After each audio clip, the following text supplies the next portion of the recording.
Hey everybody, welcome back to another episode of Big Apple Hockey at our usual time, about 6 o'clock. And we already got a lot of stuff to happen because Mark, you lost audio. You're muted.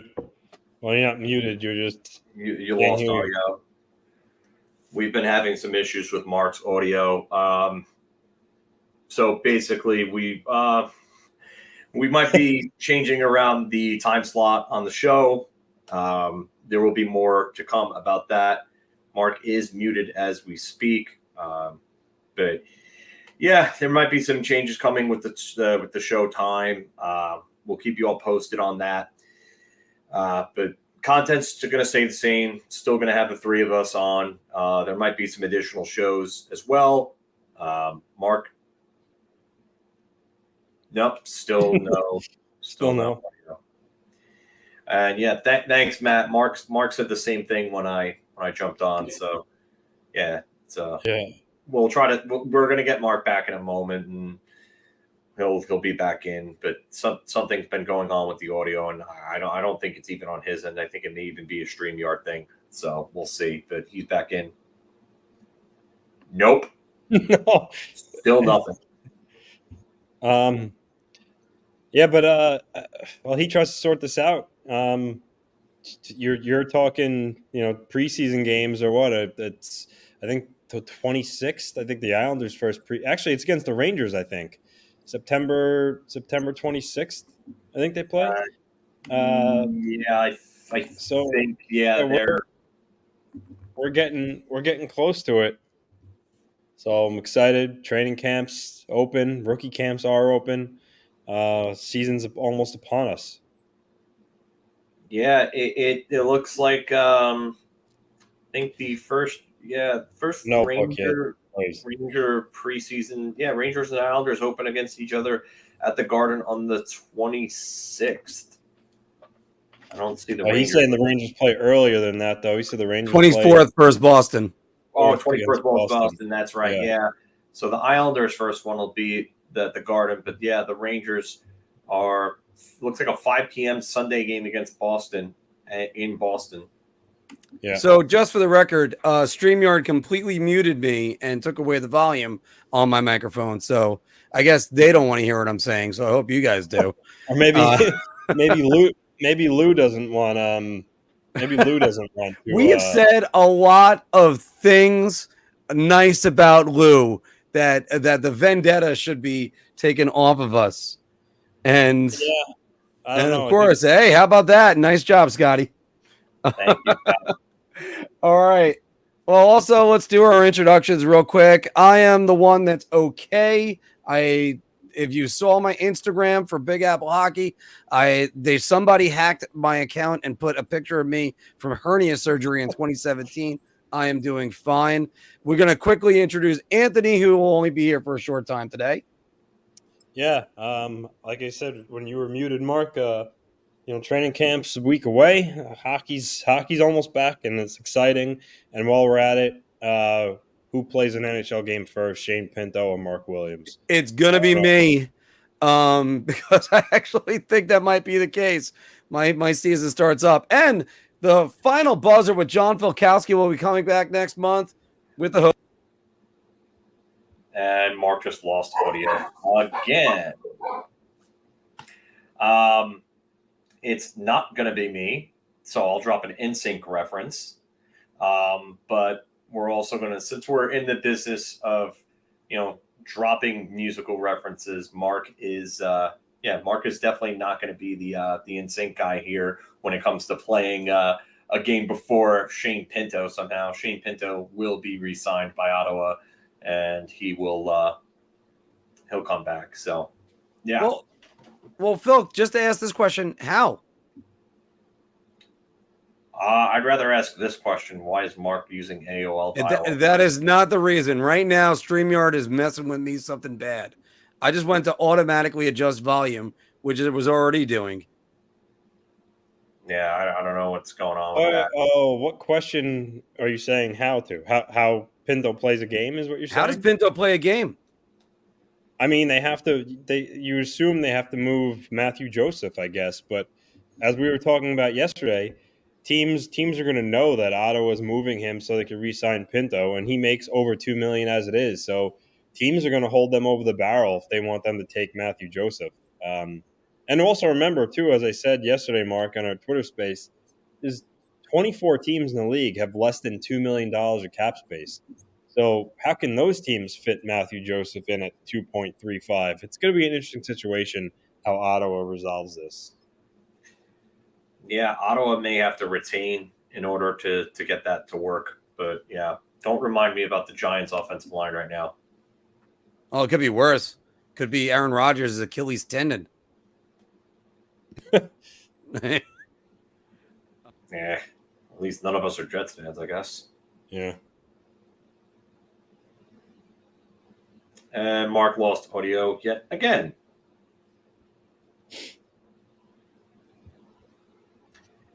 Streamyard, people. Streamyard is now giving us basically a red flag that it's flying out there to tell others not to use it because the audio is apparently giving one of our co-hosts issues. I don't get it, man. I just don't get it. I'm like the biggest StreamYard guy right now. So I'm going to be leaving my audio thing up most of the night to constantly keep checking on it. And so let's start it all off, guys. So we're going to go to the A block. Trevor Zegras isn't signed. That's another one. We're going to go to the A block, powered by SeatGeek. Use the promo code Big Apple Hockey.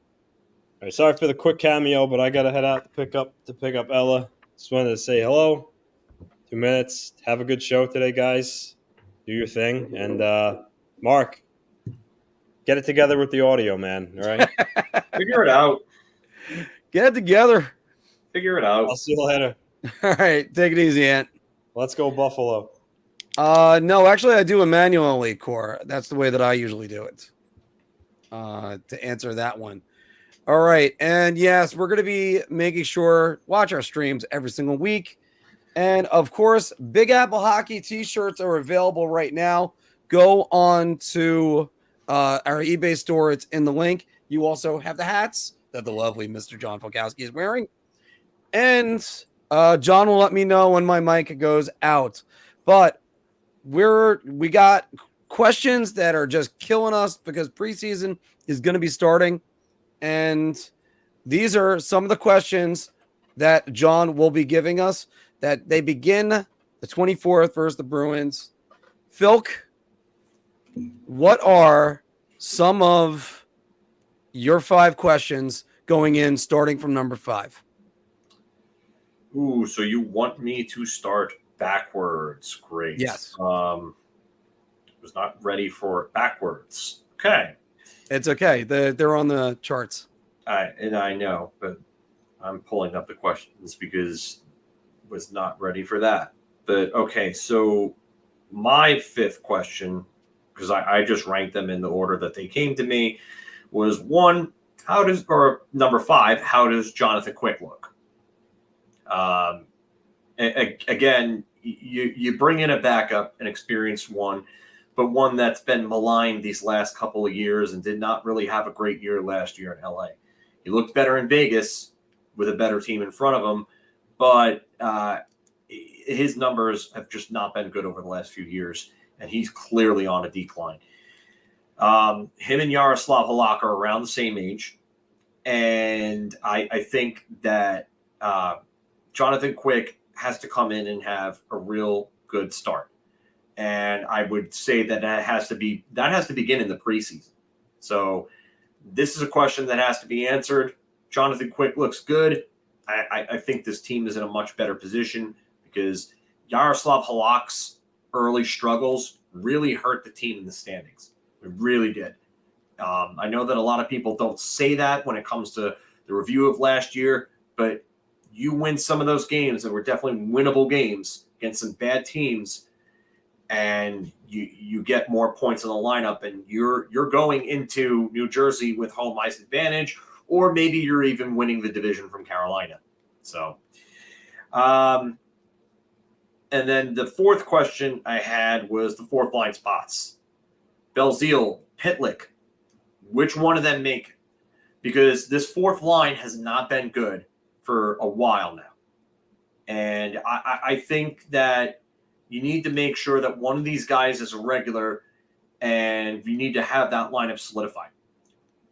I don't know if it's going to be Belzile, who had a sneaky good offensive season with Montreal. He was like a point every other game for them with limited time. He's got some scoring talent. Pitlick, tried and tested bottom six guy. He's playing for a contract. I think that if Pitlick makes it, it helps beef up the bottom six a little bit. He's a physical guy. Doesn't really kill penalties a whole lot, but he's a useful bottom six player, and he could put up 10 goals, 20 points on the fourth line. So maybe Pitlick makes it. Who knows? We'll see, though. I saw this in the chat. Number 3 is Othmann's progression. So I saw this comment in the chat from Matt. Love seeing Othmann put up 10 pounds of muscle. Think he has a real shot of cracking the lineup. Again, it would be great to have him in the lineup. I don't know if that's going to happen, but if Othmann makes the team, that could be a shot in the arm. This team needs depth scoring. They've needed it for a while. They need a right winger. Othmann is naturally a left, but says he can play right. We'll see what happens with Othmann. I would love to see him make the team. I don't want them to rush him, but if he blows the doors off the team in training camp, then likely he'll have a spot. So let's see what happens with Brennan Othmann. The second question that I had was, how does Blake Wheeler look? Does Blake Wheeler come in and have a fantastic preseason? Does he look good? Do his legs look fresh? Does he look like he has vigor, renewed purpose, a new life to him? Blake Wheeler has to have that type of zest, because he's got to come in and he's got to produce for this team, not only for the team to be successful, but for his next contract, because he's probably not here after this season. So he's playing for another contract to get signed by a team, whether it's going to be another 1-year deal, another 2-year deal. He needs to have a big year this year for the Rangers, and the Rangers need it just as badly. And then the most important question for me was, how do Lafreniere and Kakko look? And we've been talking about this for a while. These guys need to come in and they need to dominate in the preseason. And if they're not going to dominate, they need to be guys that are going to be very noticeable, at least every night out there. They need to come in and they need to take a look at all of that. And they need to come in and they need to be in better condition. The skating needs to improve. The shooting needs to improve. And not only that, but you need consistency and effort. And no, I didn't put anything about adjusting to Laviolette, because that's an obvious question, and that's something that's just, it's going to have to be answered. So I'll go further into that in a second. Yeah, I think that's a fairly obvious statement, but and that's something that actually just has to come with the territory. So why am I going to highlight something that we know needs to be addressed, needs to be answered, and will be answered in due time, as opposed to other issues that kind of I'm not going to listen. I'm not saying the adjustment is not integral. Look at Ling Lambert last year with the Islanders, but it's something that's there and it's unavoidable, I should say.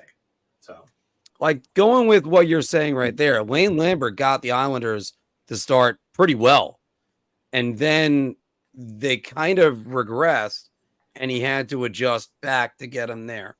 The reason why I wouldn't put the Laviolette answer on there is because think of 2013, 2014. Alain Vigneault comes in, and the comparison that I made with him at the time on All Things Rangers all the time was he was a square peg in a round hole. He was Don Nelson as the coach of the Knicks. And if you remember that period, that he was basically the coach for 3 months. He was just the wrong guy for the job. They fired him. They went with Van Gundy, and then that's all she wrote. I thought that was going to be the similar situation with Alain Vigneault. By the time January came around, they were a well-oiled machine after struggling through pretty much till Christmas. And that's why it's going to take time for the Laviolette buy-in. And let me give you another example and another coach that teams had to kind of figure it out with. Paul Maurice. Paul Maurice, last year, everybody talked about him, Filk. Oh, it's playoff hockey in the regular season. Well, first off, that's tough to play. You can't play playoff hockey 82 games. It's virtually impossible. But then you make it to the playoffs, you make adjustments. This is what you're preparing for all the time. I said going into that, Bruins were going to get all their, completely have their hands full. I forgot the other metaphor that I used as I started that sentence. And then they ended up upsetting the Bruins and going to the Stanley Cup Finals. So the buy-in from Laviolette, that's going to take more time than just the preseason. Yeah, that's a process that's unavoidable. That's over time. There's a couple of things that I'll highlight. I'll highlight this comment first. Panarin will have to buy in, and Panarin, if he becomes a malcontent, then yeah, that's a big problem. But that's also an indictment on Panarin himself at that point. So I don't think it's an indictment on Laviolette. Laviolette asks or demands of his players, to give that extra effort. So if Artemi Panarin doesn't want to do that and he doesn't want to play like the way he played a couple of years back, then that's on him. That's not on Laviolette. Now, question on that one, Phil. Panarin's never really had the case of being a malcontent. No, he hasn't. And I don't think he will. So I think that's just kind of like, I don't want to say the sky is falling, but I mean. And the follow-up to that is, think of the 2009 Yankees. Alex Rodriguez was a bum the entire time. Has one great postseason. Nobody talks about him being a bum. I wouldn't say he was a bum. He was a two-time MVP. I mean, in the postseason. Oh, in the postseason. Okay, yeah. Well, that's another story. Yeah.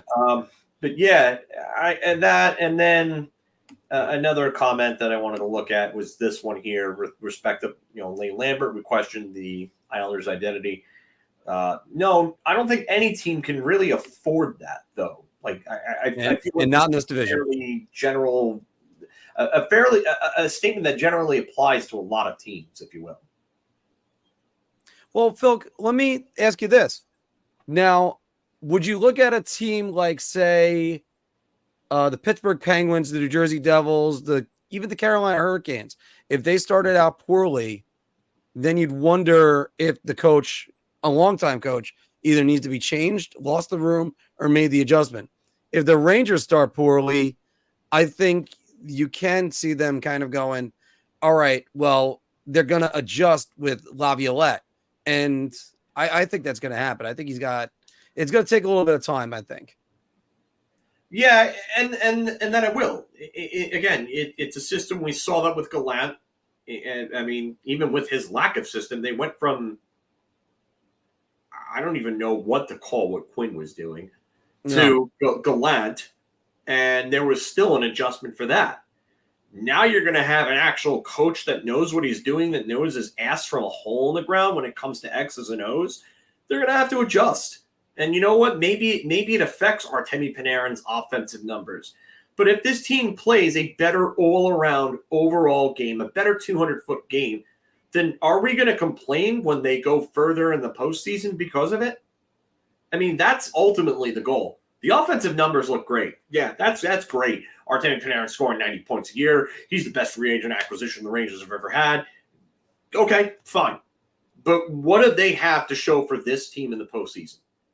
An Eastern Conference Finals run that ended up being great after the first two games and then fell to complete crap the last four. And then they got shithoused by a team that they should have beaten. Yeah, I'll say even, by the way, 10 periods of the Eastern Conference Finals because they looked good through the first two periods and were leading 2-0. And then once adversity got to them, they couldn't push back. And I mean, game 5 was at least a good game that was still there. But Phil, you said it best, and you've said it through from pretty much day one of us doing all these broadcasts. Great players have to play a little bit more defensively to end up getting postseason success. We've seen it with Steve Yzerman. We've seen it with Mike Modano, Laviolette, to get it out of Artemi Panarin. And the funny thing is, Phil, he's done it with guys like Artemi Panarin and gotten them to explode like Claude Giroux.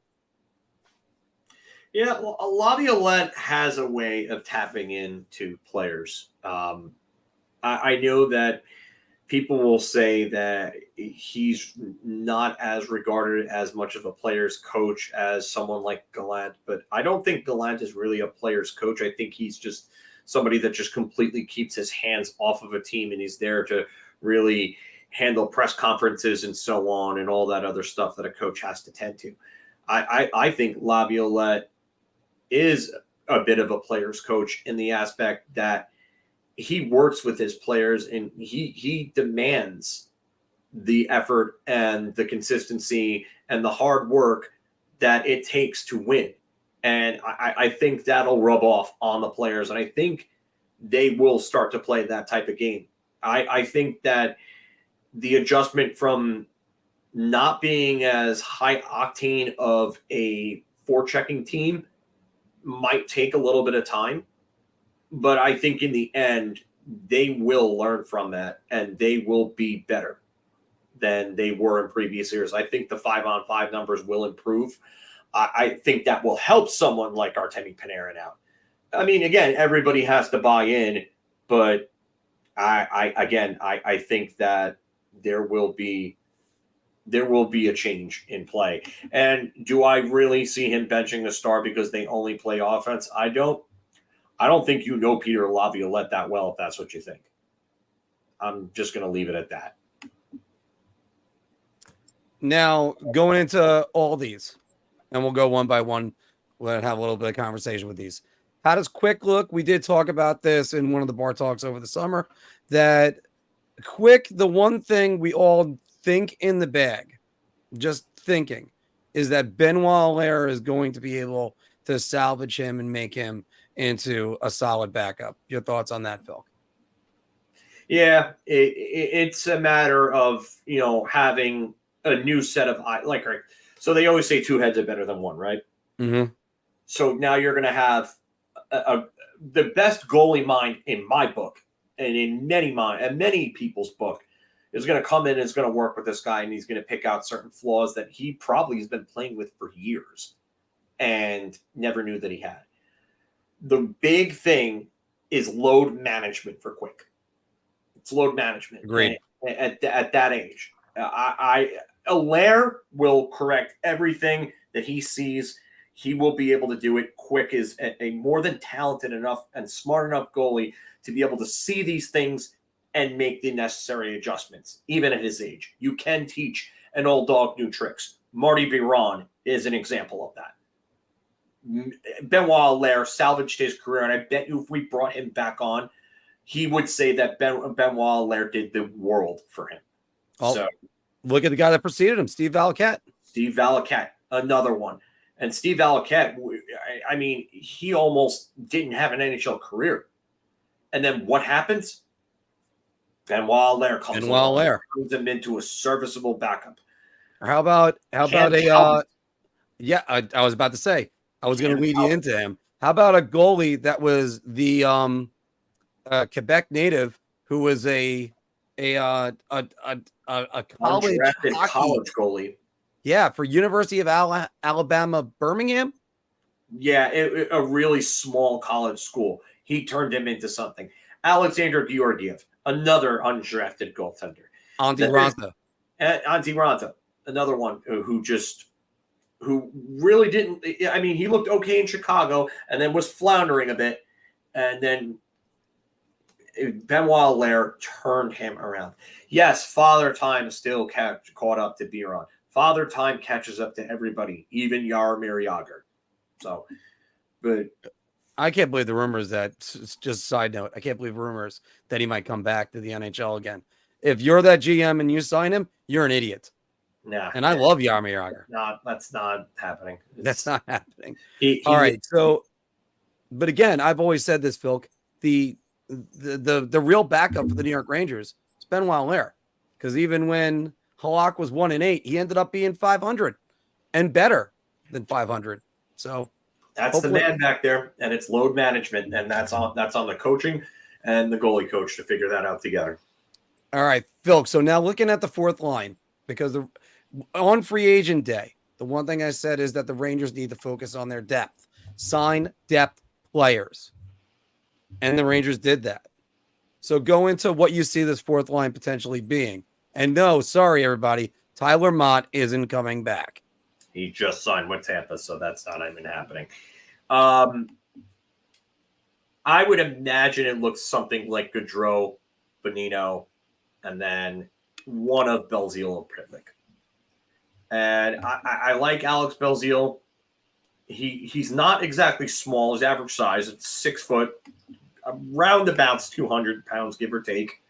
And in 31 games last year, he had 6 goals and 14 points, while averaging only 12 minutes per game. And he wasn't really getting power play time or anything like that. This is a guy that actually scored pretty well at the minor league level.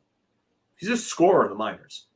So if they could get something out of Alex Belzile, they could probably have a decent fourth line with some offensive pop.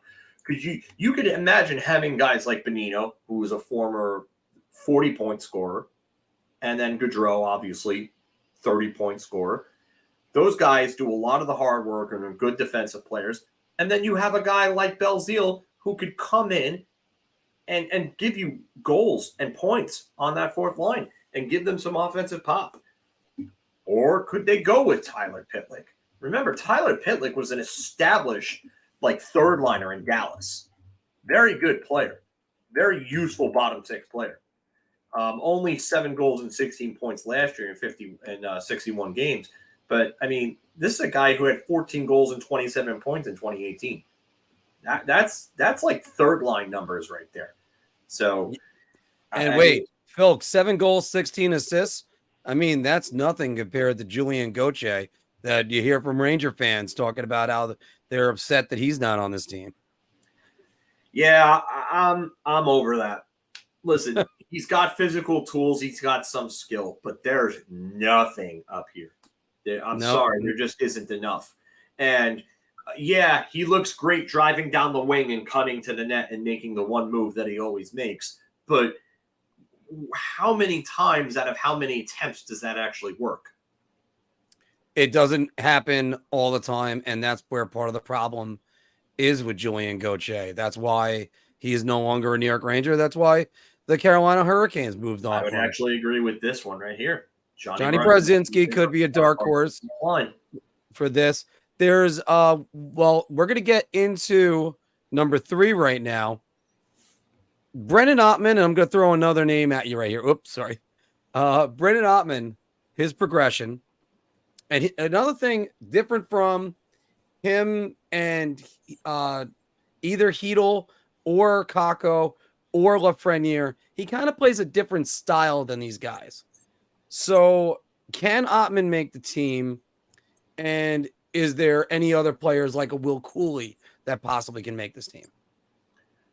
Will Cooley could. I mean, he had limited action last year down the stretch with the team. He didn't look bad. I wouldn't say he looked great either, but I mean, Will Cooley could be a candidate. Brennan Othmann, if he's improved his strength and conditioning and his speed, I mean, he supposedly he came really close to making the team last year out of camp. Mm. And if he went and did that, then yeah, you know what? Maybe Othmann really is a dark horse to make this team, and you're looking like someone like Pitlick or Belzile in the minors, and then someone else gets moved down, maybe Jimmy Vesey to a fourth line because he fits a little better in that role. Could you have a third line in which it's Brennan Othmann, Vinny Trocheck, and either Chris Kreider or Blake Wheeler? That'd be pretty fun to watch. I wouldn't lie. Or Philip Hedel, depending on what they want to do with the centers. I would love to see Philip Hedel as center number 2, but I don't know which way Laviolette's going to go at this point as of yet. So, but yeah, if Brennan Othmann can make the team and give the team a shot in the arm, that goes a long way. Chris Kreider, Vinny Trocheck, and Blake Wheeler, you say. Has it been really since 2015 that the Rangers have had an All-American line? That was JT Miller, Kevin Hayes, and the one I was thinking of was when JT Miller was up with Stepan and Kreider. Stepan and Kreider, yeah. Okay. It's been some time, so it's hard for us to remember all this. Good old American boys.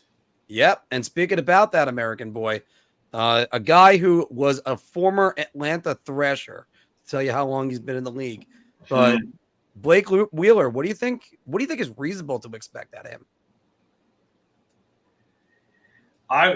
It depends on usage.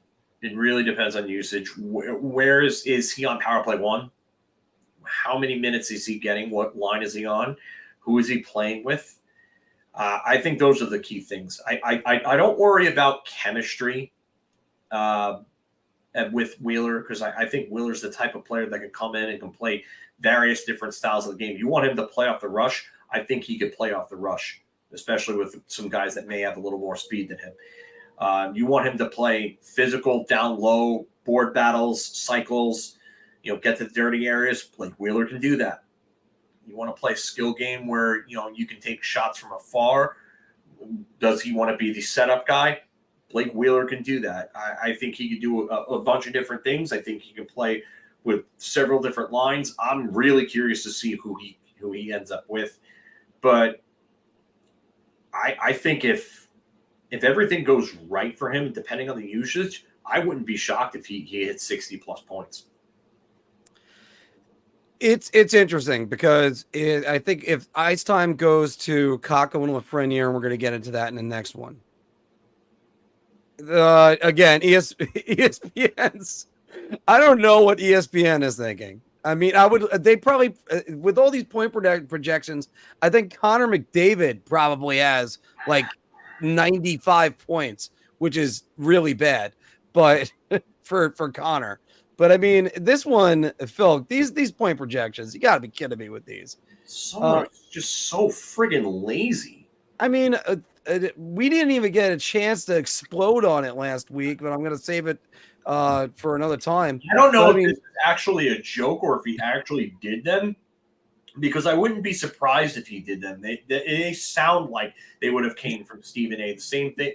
I don't even want to repeat his comment about the puck and whatever. Oh, no, we won't get into that. We're already outraged about that. But I can only imagine him being an analyst. Everyone.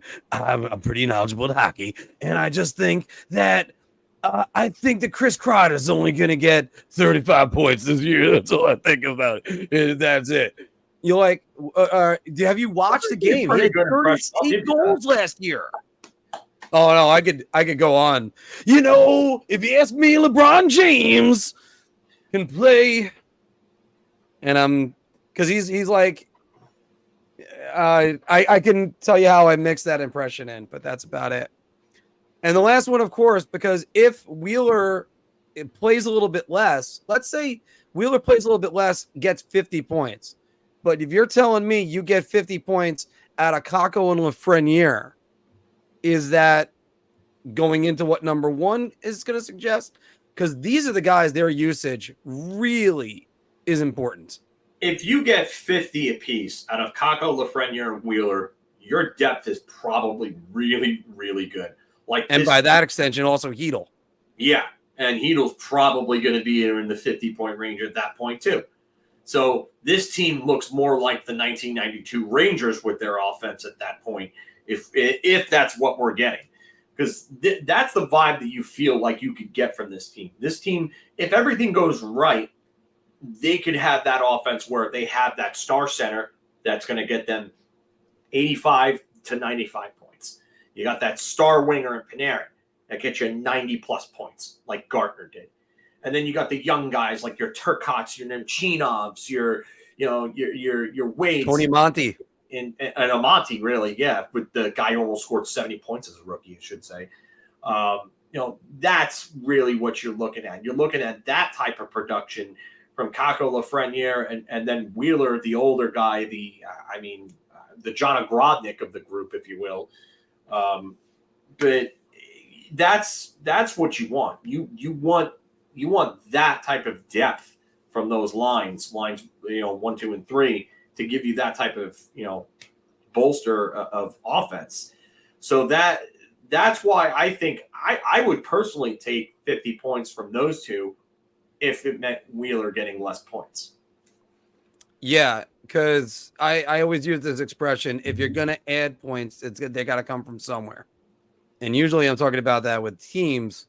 You can always get more scoring. That's one thing. But I think on top of what you're saying, I want to know what power play is going to look like. Yeah. And I was going to say a unit. I was going to say number 1, and then I just stopped and said the power play. Because if you have them trying to do 90 seconds on power play 1, it doesn't matter who's on power play 2. You're going to have to evenly distribute this power play. And then you could worry about if you're playing one guy on 1 or one guy like Kakko on a power play 1, Wheeler on power play 2. If it's going to be in the 90-second power play, doesn't matter. You might as well just leave them out there the 2 minutes. So that's what I've always said about that. Well, yeah, I mean, the configurations got all messed up towards the end of last year with the addition of Patrick Kane. So, now you have played Wheeler. But for the love of God, hockey gods, Peter Laviolette, please hear my prayer.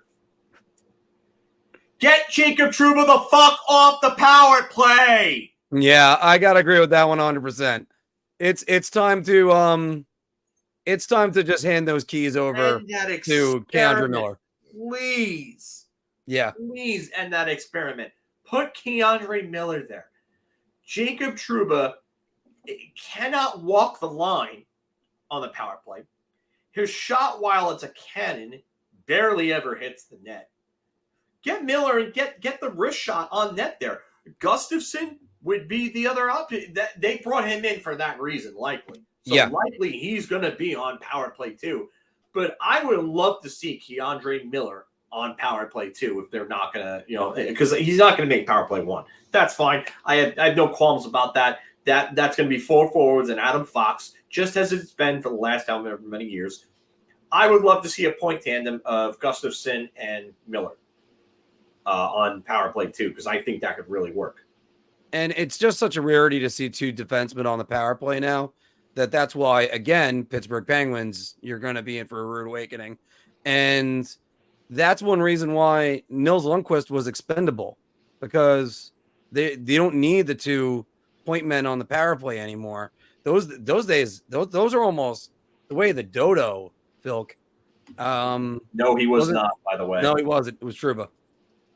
I think he was at times, but not. Very rarely did they ever put him on there. But the majority of the season was Trouba.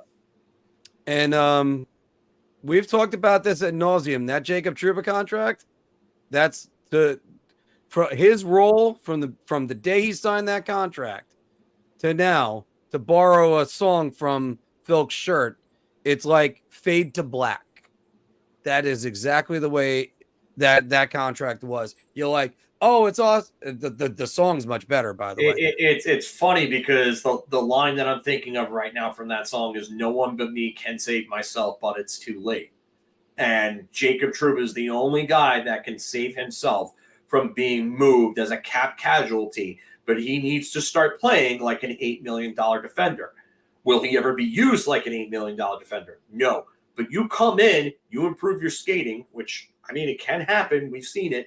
Brian Boyle says hello. Brian Boyle can improve his skating and become an NHL skater. Jacob Trouba can get his ass to some power skating lessons and improve his damn skating. Jacob Trouba needs to play like an $8 million defensive defenseman then, if that's going to be the case, because he's not going to get power play time. And 100% right. Brian Boyle says hello. You know who else says hello? John Tavares. He got power skating lessons too as the number 1 overall draft pick. Alexei. So he's got to improve his skating too. So hopefully he did. Hopefully he's taking, because I'll tell you what, I want to see fire out Alexei Lafreniere. I want to see him asking to be. I know that Gallant put him and Kakko on PK last year in the preseason and used them a little bit in the regular season. I want to see those guys demanding to get on the ice any way you can. And you do it if either with your play or you do it by sucking up and saying, I'm going to take another role, because that's one thing you're going to have to do. Poppy, thank you very much. Thank you very much. Yeah. And by the way, I loved seeing the Mets play the Rangers goal song last night for yeah, they did so with Mauricio's the home run. Devil song too. Well, it was hockey night. Yeah, it was hockey night. Yeah. I just wanted to comment on this picture here. I love this because Sergeant Slaughter's the man. So awesome picture, Mr. Fantastic. I am jealous that you got to meet Sergeant Slaughter. And Mr. Fantastic, I have just watched recaps of Ahsoka. I have not really jumped into it. I've got to watch that too. Now that you say that, jeez, yeah, I keep telling him how much it sucks, so I gotta actually see if it sucks myself. I got a show for everybody here because I know there are definitely wrestling fans in the chat. If you're not watching Heels on Stars, go ahead and do so because Heels is an awesome show. There have been cameos from CM Punk, who has a regular recurring role in the show. AJ Mendez, his wife, AJ Lee, she had a cameo for a couple episodes. Serena Deeb was in there for an episode. Luke Gallows at one point he has a cameo. But yeah, Heels is definitely a show that you wrestling fans all need to be watching. It's amazing. I friggin' love it. I'm hooked. Now, so far, by the way, in our poll, we asked you guys, what is the number one thing you want to see in the preseason? 43% saying Kakko and Lafreniere playing more, 26% on Othmann making the team, 22% on Blake Wheeler's role, and 9% on Jonathan Quick looking solid. Now, are there any like outskirts that you were thinking with that is crossing your mind on this, Filk? Outskirts in what? That didn't make your top 5 list.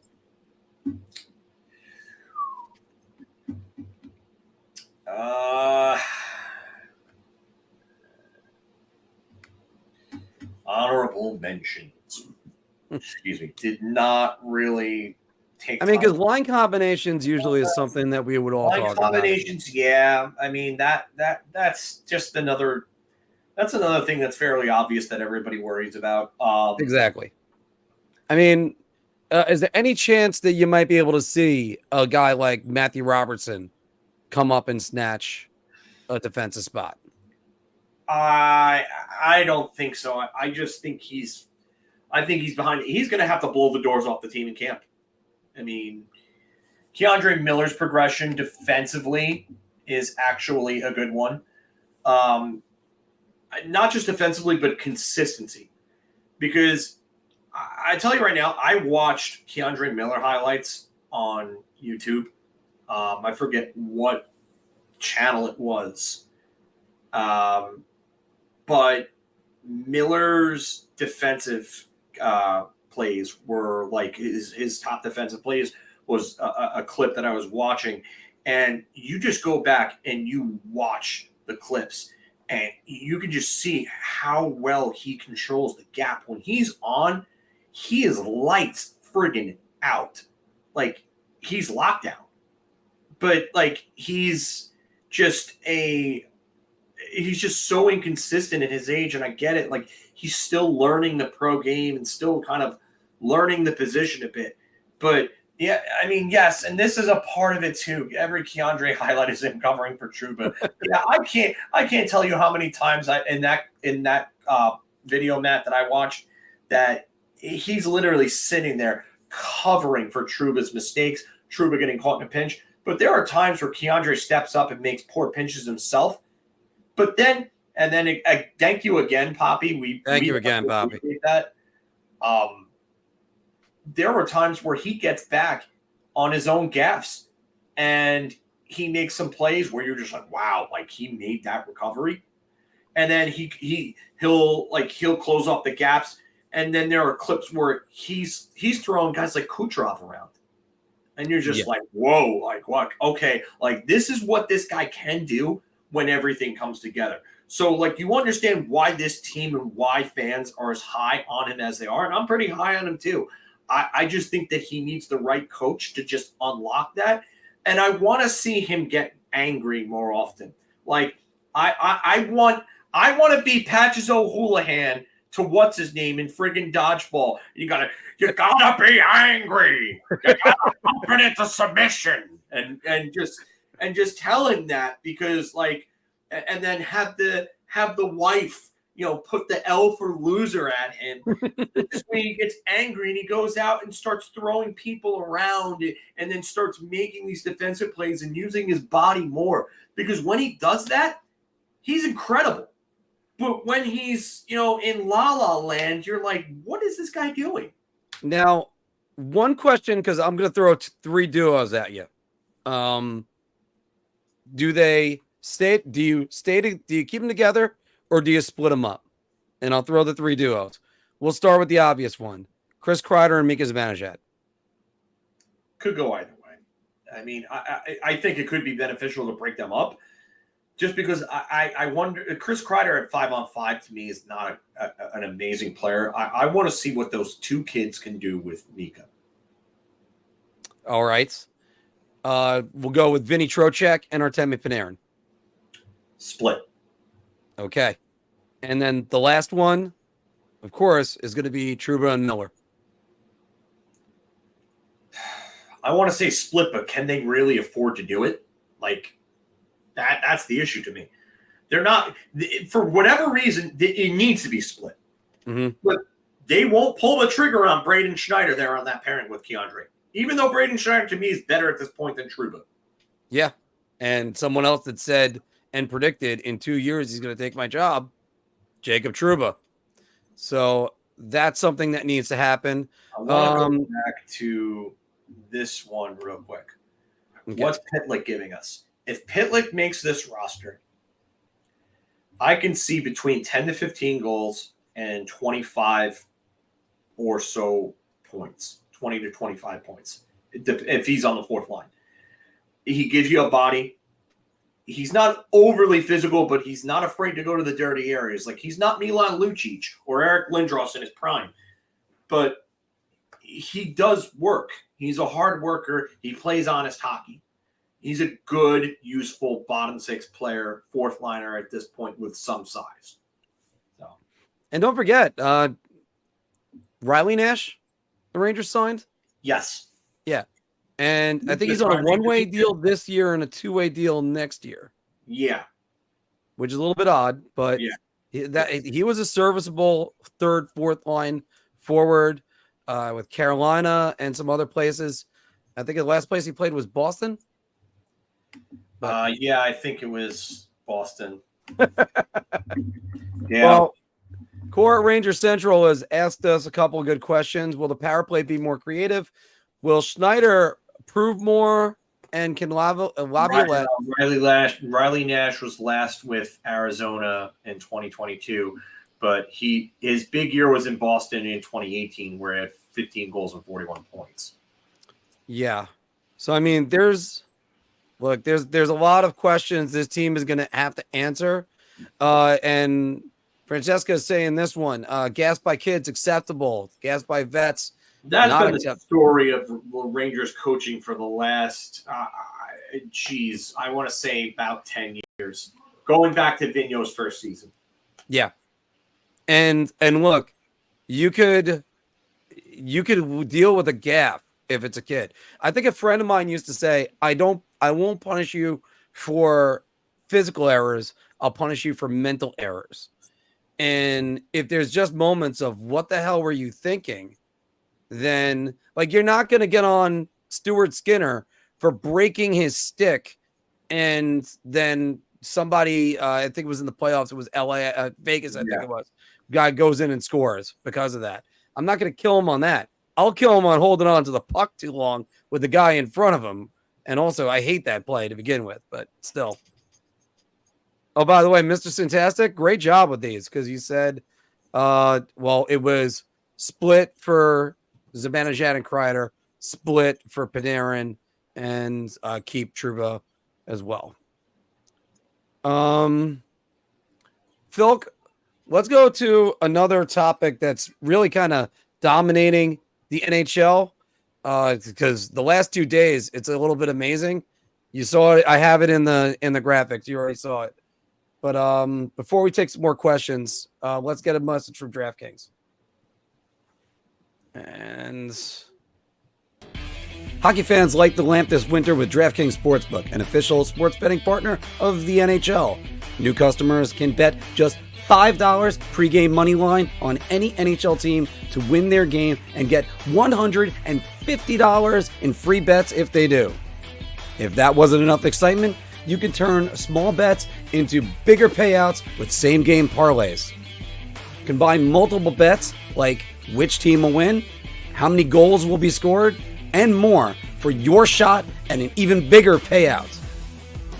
Download the DraftKings Sports app now. Use promo code THPN.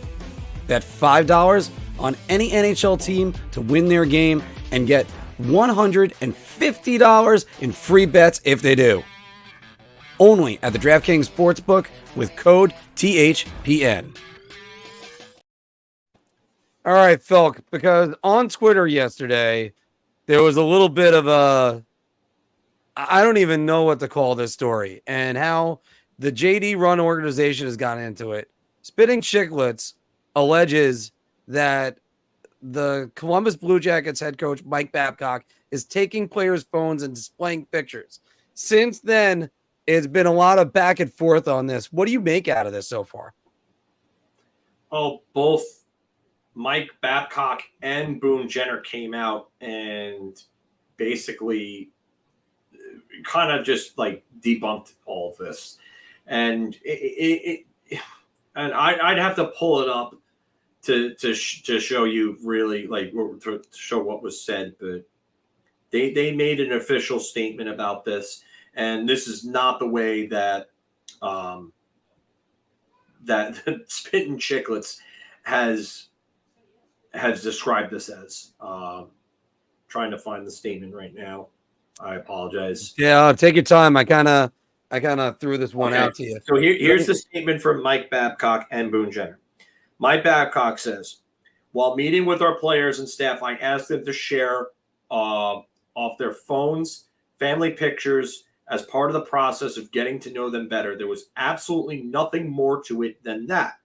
The way this was portrayed on the Spittin' Chiclets podcast was a gross misrepresentation of those meetings and extremely offensive. These meetings have been very important and beneficial, not only for me, but for our players and staff as well. And to have them depicted like this is irresponsible and completely inaccurate. Okay? Yeah, spitting nonsense is definitely the case right now.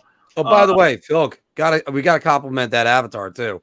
Yeah. Not only that it's a link from Link to the Past, but with the Master Sword too, yeah. And also he's got Ravio for the name. Did you play Link Between Worlds? I know there's Ravio's mask in there in somewhere. So yeah, but Ravio, because the way they did it was they had high roll and low roll, and yeah, the Zelda was power hungry. That one though. Yeah, but Ravio was actually a coward. He was the Link that was in low roll, and he was a coward. That's why he had to go find. I know what he is. I just, like I said, I haven't really played it. So okay. So, but getting further into this, because as Pete's saying, the issue is that there's a mole inside Columbus Blue Jackets organization. Somebody must have told Biz, or even maybe the players, and Biz is saying this too. To be honest with you, I'm not taking any sides on this. It's one of those things, because I do believe that he heard this, had a pretty good source, and was saying this. Was it blown out of proportion? Sure, but that's a good chance. I'm not going to be apologist for both. I'm going to wait and see further information. I mean, and Boone Jenner's words were, while meeting with Babs, he asked me about my family and where I'm from, my upcoming wedding, and hockey-related stuff. He then asked if I had pictures of my family. I was happy to share some with him. He showed me pictures of his family. I thought it was a great first meeting and a good way for us to start to build a relationship. To have this blown out of proportion is truly disappointing. I don't think Boone Jenner would have came out and said all of that to cover up something. To cover for a coach who's never coached him one game yet. Yeah. Why? Why? I don't see it. I really don't. I think this was definitely blown out of proportion. To me, I wouldn't. I don't like it. I don't. In the day and age we live in, it's very easy information or to try to get that sensational story out. I do have this concern because let's say, for instance, it is exactly what we were just saying, Phil. It's all nonsense. Bissonnette is the TNT analysis. That could cause some problems, but I think it would wash over for him because Bissonnette's actually pretty popular. It's just that's a big gamble to make, I think, if you're doing this. So, and as Ranger Central is saying right here, I believe the story, the only players that have spoke out about it are the captain and the star player. I don't know where you're getting that last part about usually targeting the rookies and depth players from, because the word that came out of Toronto was that he's targeted some of the star players. So I don't know where that's coming from. Well, and that's what goes into what John's saying right here. There's a faction of current and ex-players who want to see Babcock fail, which is weird to me because this was a guy that was a well-regarded coach for so long. Are the players just that twisted over him? I don't know. I listen. I don't know everything that happened. I'm not going to pretend to know everything that happened, but when I do feel like when something happens, when you can pile on somebody, people tend to pile on somebody, and I feel like that's part of what's happening here. And this right here, Babcock was the guy who benched Mike Modano to prevent him from playing in 1,500 games. Just look at that. You're not. That's not just a star player. That's a fucking legend. Mm-hmm. That's a legend. And he has bad history with Mitch Marner. That's another thing. I mean, this is not somebody who targets certain types of players. I feel like this could be an instance of, a guy who has a little bit of an old school approach, going a little too overboard, and, people who he's probably wronged in the past may have said something. I don't know. Listen, I'm not sticking up for Babcock. I have no horse in this race whatsoever. Yeah, neither do I. But I just, for Boone Jenner to come out and say something like that, what incentive is there for Boone Jenner to cover up for him? There isn't much. There isn't much, especially the brand new coach. They haven't even gotten to training camp yet. They might have had some meetings. Not only that, but especially after everything that happened with the Blackhawks scandal. Mm-hmm. You do. I mean, Boone Jenner has to know that there's no benefit to, and the Columbus organization on top of that, their front office, their hierarchy has to know that there's no incentive to covering this up, and then there's nothing invested in Babcock. And the Columbus organization, led by JD now again, who he went through a similar situation when he was with the Rangers, that there was the post, that nonsense blog about Tony DeAngelo stealing Keandre Miller's first goal. Just going to reference that too. And you know what? Like we've seen stories like this get blown out of proportion. I mean, like I said, when someone is disliked, sometimes these things tend to happen, and that's what it just seems like. I don't know for sure, but me too. That's the vibe that I'm getting from this. And I think it's also one of those stories that you like, if you're reporting it, you're like, please let this be true. Please let this be true. But you don't know. You don't know. And by the way, if you're Babcock, what's the advantage of taking the guy's phone and showing it to the rest of the team? I don't think he was even doing that. I think what they're accusing him of is doing taking a look at the phone and going through everybody's private information. That's what they're accusing him of. Yeah, well, I mean, if that's the case, that's just you could just say no. You can be the player, just say no. You're well within your right. He can't legally do that. He can't legally do that. Yeah, to me, I don't get it. Yeah, maybe it's just looking at family pictures or seeing something else, and it could just be that. Because if I'm the player and I got some incriminating stuff on there, I'm not showing, or not even incriminating. Let's go. Let's just say not something I want to show people in public. Then I'm not having it on there. And by the way, as we learned anyway, you should try to keep that stuff off your phone anyway, because as David just said, it gets on the internet anyway. Yeah, people hack phones and post stuff all over the internet, and it doesn't pay to have your person. It doesn't pay to have your phone like that. Yeah, I mean, and I'm not going to bash Spit and Chiclets. I met Bissonette. Guy was a great guy when I met him. But it's that's I hope he wasn't talking off the cuff, and that it's gonna be a problem down the road. So we're gonna see about that one. We'll take some more questions, guys. We're actually doing a shorter show today. That's why we're not doing bar talk. We're gonna try to focus on trying to consolidate down more shows as well, because we love it that you guys tune in. But we also know people are going to look over and go, oh, it's 2 hours? I'm not watching all that. So, by the way, Filk, what's your favorite song on Ride the Lightning? Or give me like a top 5 right away. For Whom the Bell Tolls, Creeping Death, Ride the Lightning, Fade to Black, and I would probably say I'm stuck between Fight Fire with Fire and Trapped Under Ice. So, did you already say Call of Cthulhu? Call of Cthulhu, no, I did not say that, but it's an instrumental. The only song I have behind Call of Cthulhu, since it's an instrumental, is Escape. I just thought Escape sounded like a filler song.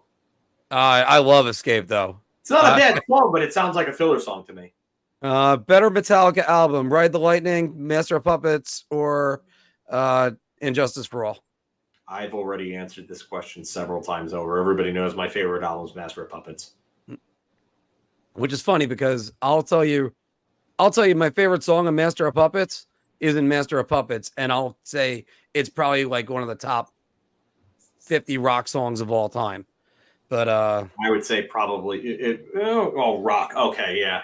I was about to say metal. That's a top like 10 metal song of all time. Rock. Yeah, probably somewhere in the top 50. Rock. I mean, well, for me, my favorite song on that album is Disposable Heroes. I die with Disposable Heroes. I love that song. Probably not in the top 5 for me on that album. Really? All right. Well, because you got Battery, you got Damage Incorporated, Master of Puppets, Sanitarium, The Thing That Should Not Be. Underrated song. And I would say probably Leper Messiah. And Leper Messiah is just that's another one that's there. See, Matt, I was hoping you were going to say that, because I don't put the Black Album as high as other people. Yeah, I think it's one of their better written albums, but I think the instrumentals are not nearly as good. Yeah, and that was where Bobby Rock really started influencing them a little bit more. They became a little bit more mainstream. And metal. And by the way, Phil, that being said, I think Load is actually an underrated album now, because it's got some good songs on there. Don't get me wrong. It's nowhere near the first 5 albums. Never mind first 4. Yeah, I did not expect them to play Orion on, I believe it was night 1 that they played it. And I was just like, okay, like this is great. Like when they started playing Orion, and I started jamming out, and some of the people that were close to us in my section were like, wow, this kid's going ham for fucking Orion. I'm like, yeah. It's, I like hearing, good stuff like that. We got Anthony in the car now. We got Anthony back. Poppy, by the way, we're going to answer that question in a moment. Yeah. I got a couple of minutes before I go in for open school night. So I figured while I wait, talk some hockey. I heard you guys talking about the whole Babcock thing before I got on. I don't know if it was brought up, but Johnny Gaudreau spoke out too, and he said that he was actually really disappointed that it got blown out of proportion, and that he basically said that Mike Babcock was just trying to get to know him, and he had no issues with what went on at all. Yeah, I didn't see that, but I mean, if Gaudreau's going to come out and say something, he's a guy that just arrived with this team last year, and Babcock just arrived this year. Where's the incentive for Gaudreau and Jenner to cover this up? There's none. Yeah. Yeah, I don't really see that when you answer that question with a valid question, I'll consider looking further into this. But for me, I think this is completely blown out of proportion. I think maybe someone doesn't want to see Mike Babcock succeed. That's the vibe that I'm getting. I'm not 100% positive that that's the case, just because there could be some truth to this. I'm not going to rule that out. But it sounds like the more and more that these guys come out and they're publicly refuting this, and as vehemently as they are, to me, it sounds like this has been blown out of proportion. This is some sort of sensationalist reporting. Yeah, I agree with that. Like I said to you before, Anthony, it's one of those things that I think that's one of those things that they're going, hey, please let this be true. And it's just that it's not. It's just, sorry, it's blown out of proportion. And even if it is true, what's the good out of it if it's true? Then we're going to find out that you think Babcock's looking at everybody's solicitous picks? No, of course not. And Phil gave his 5 questions for the Rangers in the preseason. They were, what's Quick going to look like? Who makes the 4th line? Brennan Othmann's progression, Blake Wheeler, and of course the usage of Kakko and Lafreniere are number 1. If you had to pick one of those questions, which would you look at? It's the Lafreniere and Kakko one without any doubt for me. You know what you're going to get from Panarin in the regular season. You know what you're going to get from Zibanejad, Fox, Kreider. They're all going to be your top producers. Also Trocheck to an extent as well. So if Lafreniere and Kakko really break out and they're used to get more minutes, power play time, etc., and they really blossom, then this Ranger team can become really dangerous. So I think that's really the key for the Rangers in like being a team that can actually go the distance and win the cup next year, because those two guys kind of joining the fray and pulling their weight will make the Rangers a much more deeper and dangerous team. So for me, I think that's the the most important one of these questions. Phil, what's your thoughts on that one?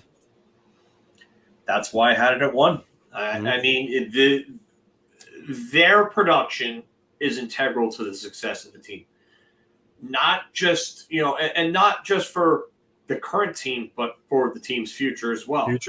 Yeah. Also, this team has lacked right-wing depth for a very long time. And I think I mentioned it either 2 weeks ago or maybe before that. I know I mentioned it recently. The last time this team had sufficient right-wing depth was when 2019, when Zuccarello and Buchnevich were both playing, and Buchnevich was starting to break out a bit, and Zuccarello was having a big year with Zibanejad and Kreider in that second half of the season before he was dealt to Dallas. This team has truly lacked right-wing depth since. Kaapo Kakko was supposed to come in and help fix that problem. He's starting to look like he could. If he comes in and you bring in him and Blake Wheeler, and this team's depth is fixed, or does Alexis Lafreniere go over to the right side and now all of a sudden he's playing right wing? He turns into a top 6 right winger. Then you've addressed 2 issues with the development of the 2 young kids and your right wing production. I think that Alexis Lafreniere is probably the most prototypical, like Peter Laviolette guy that he's just going to grab a hold of and fit right into his system. And you certainly hope that's going to be the case. You've seen it with Eric Cole. You've seen it with Victor Arvidsson. To a lesser extent, you saw it with Sean Bates, who was an absolute nothing. And then Laviolette comes around, and he's putting up 40 points in a in a defensive era. So I think that's where you got to look at some of these and just wonder what it's going to be. I was just scrolling through some of the comments I missed, and I saw this, and I mean, I don't think this is happening. Not with the current contracts. In the case of Othmann, all right, he makes a team. Who's sitting for him? Where is he going to play? Yeah, you could sit someone like, I don't know, a fourth liner in place of him. But what was that going to do? And as an Islander fan, I can tell you a tale of caution there. The Islanders rushed Nino Niederreiter. They played him on the fourth line with Jay Pandolfo and Marty Reasoner. They stunted his growth. You saw what happened. He got pissed, got traded, et cetera, et cetera. For Othmann to make the team, he's got to play in the top six. And who's not going to play in the top six for that to happen? I don't see that. I don't see that happening. I think him making the team just to play on the fourth line would be miscast and can hurt him. So I don't see that happening at all. Coley a little bit maybe, because he plays a different style of a game, and it really wouldn't be a bad thing if he played in the bottom six in a fourth line role. But I see no shot Brennan Othmann makes the team, because where is he playing? Where is he going to play? I don't know. I think, you know what? He almost made the team out of camp in preseason, and I don't think they're going to be adverse to having someone like Brennan Othmann in their bottom six. I think the problems is not just ice time. I think it's also development, and I think it's consistency. If you ask me, and this is just my opinion, I'm going on nothing but speculation. I gotta hop off. Sorry, guys. Here. What's that? Anthony, it's time to go in the classroom and meet the teacher. All right. Come on, Anth. I am going to just say this. And this is my own personal belief, nothing more. I have no sources, nothing to back this up. I think Brennan Othmann has a better work ethic than Alexis Lafreniere. Yep. And I think that's going to be the difference between someone like him playing in a bottom six role and someone like Alexis Lafreniere playing in a bottom six role. So for me, Brennan Othmann comes in this offseason. He puts on 10 pounds of muscle. He's constantly worked with skating coaches over the last few years since he's been drafted. Every offseason, he's been working with skating coaches. And to me, that shows the desire to improve and to be the very best player that he can be. I don't know about Lafreniere's off seasons. I'm not going to sit here and say that I know. You know what? We only see what they broadcast.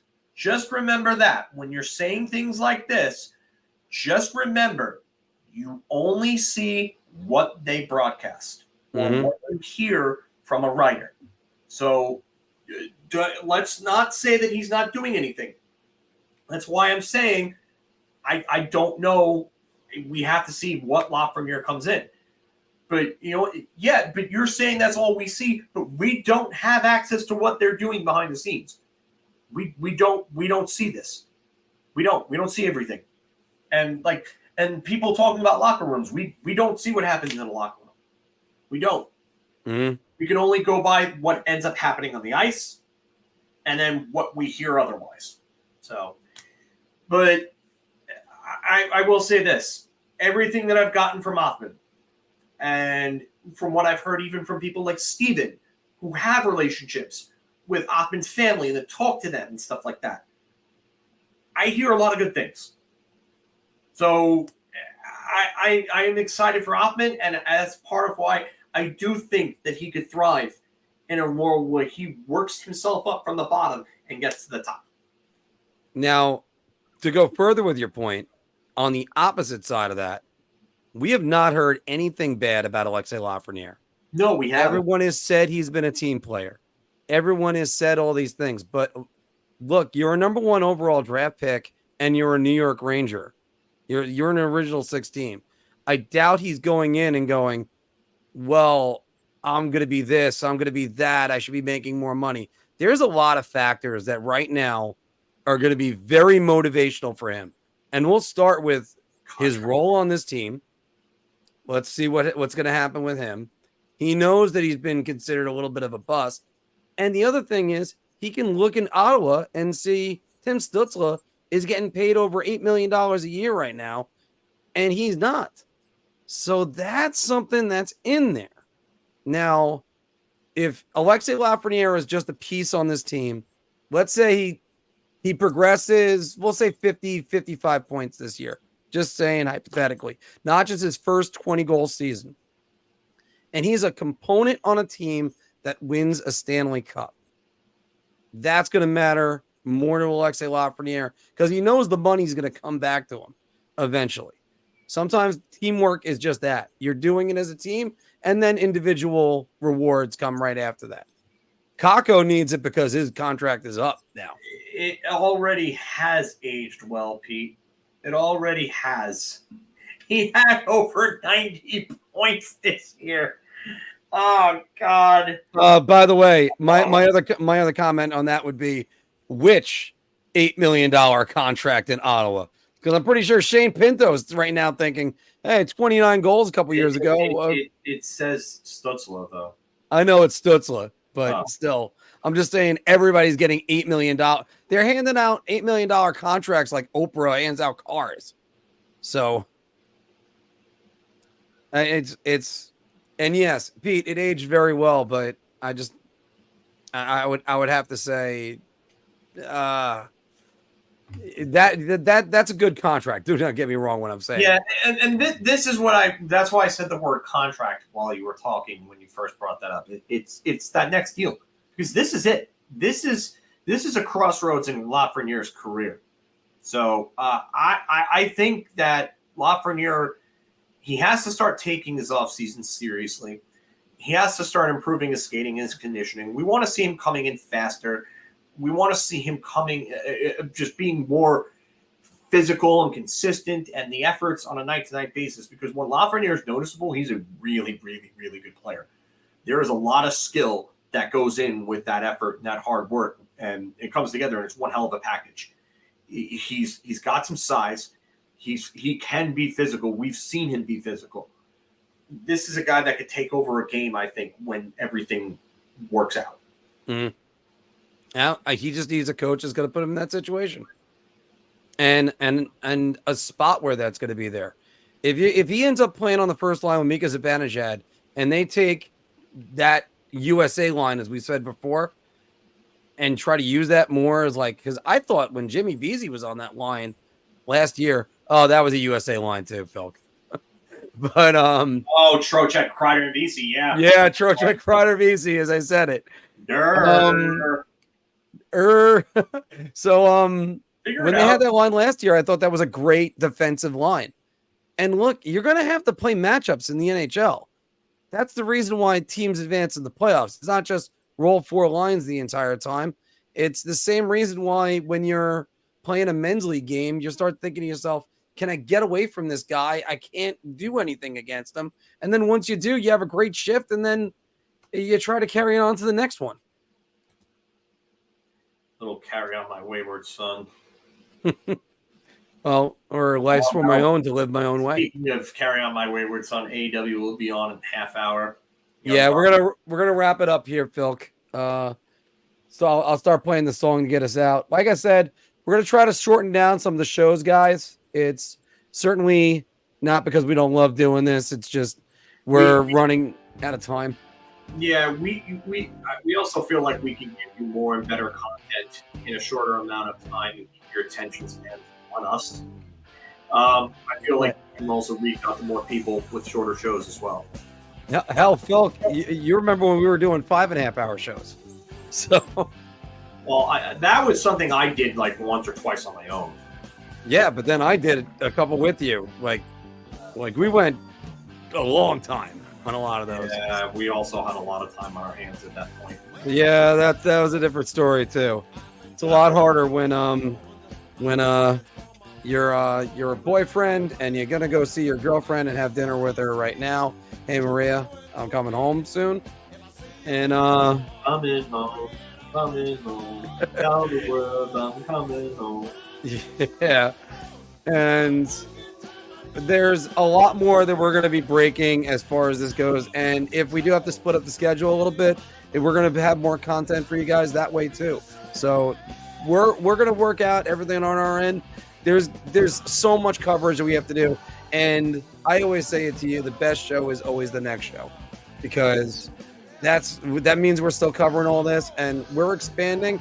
Again, by the way, a quick reminder, if you're interested in a Big Apple hockey shirt, click the link below where at the eBay store where the hats are.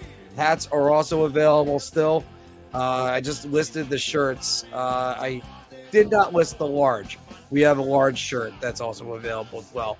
We got some double XLs, and if we get popularity up on those, we're trying to conquer everywhere. I got a shirt going up to Manitoba for Jeremy, who's been on the show with us for a while. So, Filk, you get the last word. What do you want to say? Just get me to next week so we can get preseason. I agree with you.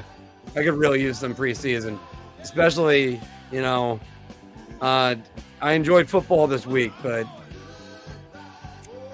it's not going to be what hockey is. Yeah. All right, guys. Thanks very much for joining us. We will see you next week with another show. And actually, one on Friday, we'll be doing about the questions for the New York Islanders in the preseason. So join us for that one as well. Talk to you soon. Take care.